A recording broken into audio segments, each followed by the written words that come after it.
Selamat malam, selamat hari Sabat. Kita akan belajar firman Tuhan pada saat ini melalui pelajaran sekolah Sabat yang ke-11 yang berjudul Kitab Ulangan dalam tulisan para nabi. Mari kita berdoa lebih dahulu. Maha besar Bapa kami dalam surga, Allah yang kami sembah, kami puji dan kami muliakan. Terima kasih dan syukur Tuhan, Tuhan masih memberikan waktu yang indah untuk belajar firman-Mu, memuji memuliakan nama-Mu sepanjang hari Sabat yang suci ini. Tuhan pimpin, lindungi, sertai pelajaran ini dari awal pertengahan hingga akhirnya melalui Roh Kudus-Mu, agar kami boleh menerimanya dengan benar, sukacita, kasih, dan memuliakan nama Tuhan. Mengampuni semua kekurangan, dosa, kesalahan kami Bapa, karena semua ini kami mohon dalam nama Yesus, Tuhan dan Juru Selamat kami. Amin.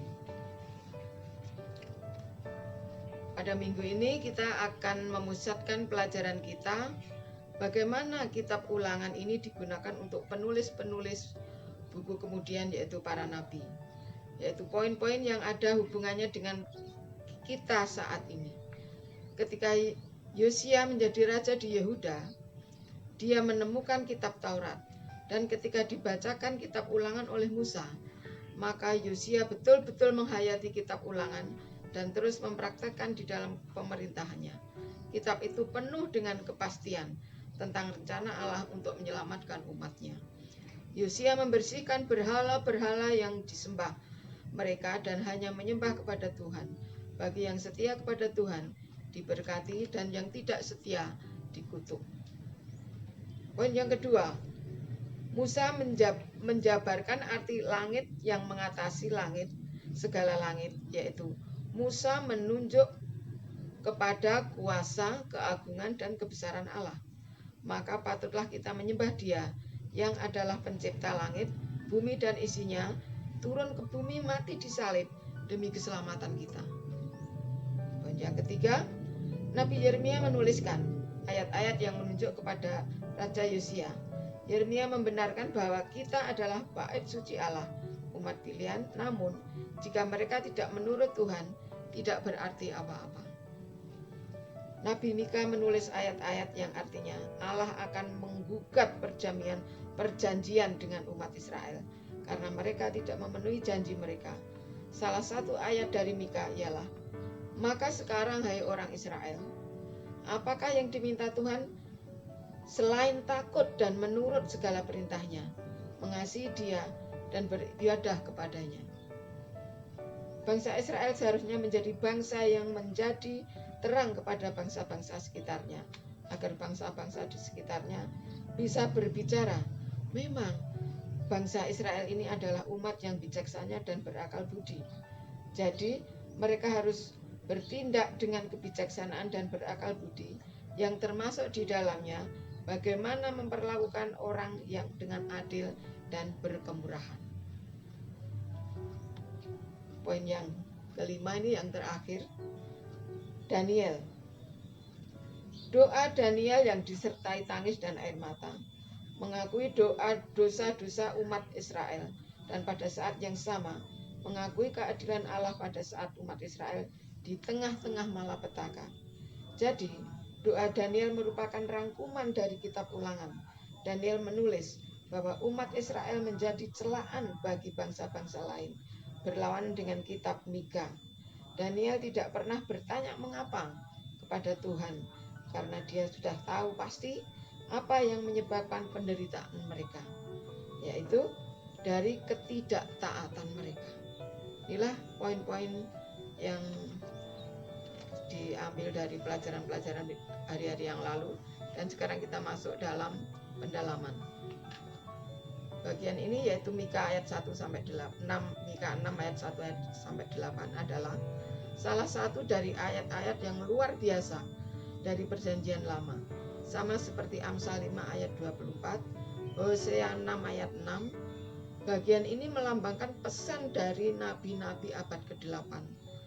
Jadi para nabi sudah menuliskan kembali yang isinya seperti dalam buku Ulangan. Pasal ini dibuka dengan sebuah contoh yang baik tentang sebuah tuntutan hukum perjanjian di mana sang nabi memanggil umat tersebut untuk mendengar tuntutan dari Yahweh terhadap mereka. Gunung-gunung dan bukit-bukit adalah juri karena mereka telah ada sejak lama dan sudah menjadi saksi hubungan Allah dengan bangsa Israel. Gantinya langsung menuduh Israel karena melanggar perjanjian. Allah bertanya kepada bangsa Israel, jika mereka memiliki tuduhan terhadapnya, apakah yang telah kulakukan kepadamu? Inilah pertanyaan Tuhan kepada bangsa Israel. Apa yang Tuhan telah lakukan kepada mereka sehingga mereka selalu membantah dan selalu mengingkari janji Tuhan. Dengan apakah engkau telah kulelahkan? Mika 6 ayat 3. Dalam menghadapi ketidakadilan, beberapa orang miskin sudah menjadi lelah dalam berbuat baik.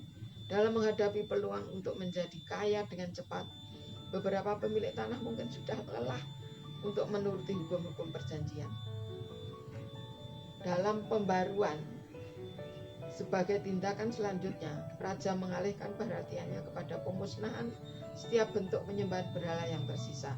Sudah begitu lama penduduk negeri itu mengikuti kebiasaan-kebiasaan bangsa-bangsa di sekeliling mereka dalam menyembah patung yang terbuat dari kayu, batu, sehingga tampaknya hampir tidak mungkin dalam batas kuasa manusia untuk melenyapkan setiap bekas kejahatan-kejahatan ini. Tetapi Yosia tetap tekun dalam usahanya untuk membersihkan tanah itu. Kita bisa baca di dalam Alfa Omega jilid 4 halaman 27.